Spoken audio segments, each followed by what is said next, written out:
কিশোরগঞ্জে মাদক ব্যবসার বিরুদ্ধে ফুঁসে উঠেছে সাধারণ মানুষ। চিহ্নিত মাদক কারবারিদের আস্তানায় উত্তেজিত জনতার অগ্নিসংযোগ এবং ভাঙচুরের ঘটনায় রণক্ষেত্রে পরিণত হয় এলাকা।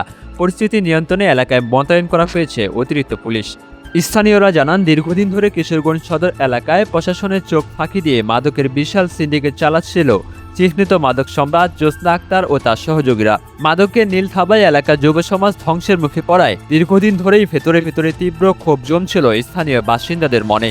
আজ শুক্রবার জুমার নামাজ শেষ হতেই সেই ক্ষোভ রূপ নেয় গণবিক্ষোভে। মসজিদ থেকে বের হয়ে মুসল্লি ও সাধারণ মানুষ একত্রিত হয়ে মাদক বিরোধী স্লোগান দিতে থাকেন। মুহূর্তের মধ্যেই শত শত মানুষ এই বিক্ষোভে সামিল হন এবং একটি বিশাল মিছিল নিয়ে অবরুদ্ধ করে ফেলেন চিহ্নিত মাদক কারবারিদের আস্তানা। এক পর্যায়ে উত্তেজিত জনতা জ্যোৎস্না আক্তার সহ বেশ কয়েকজন মাদক ব্যবসায়ীর ঘরবাড়িতে ভাঙচুর চালায় এবং অগ্নিসংযোগ করে।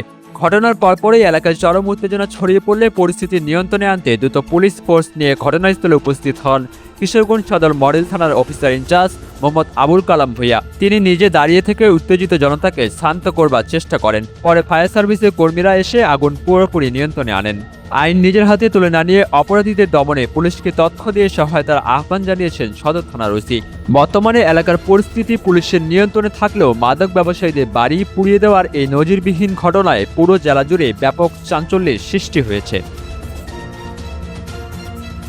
মাহমুদ বিন মারুফ, নিউজ ডেস্ক, ডেইলি সকালবেলা।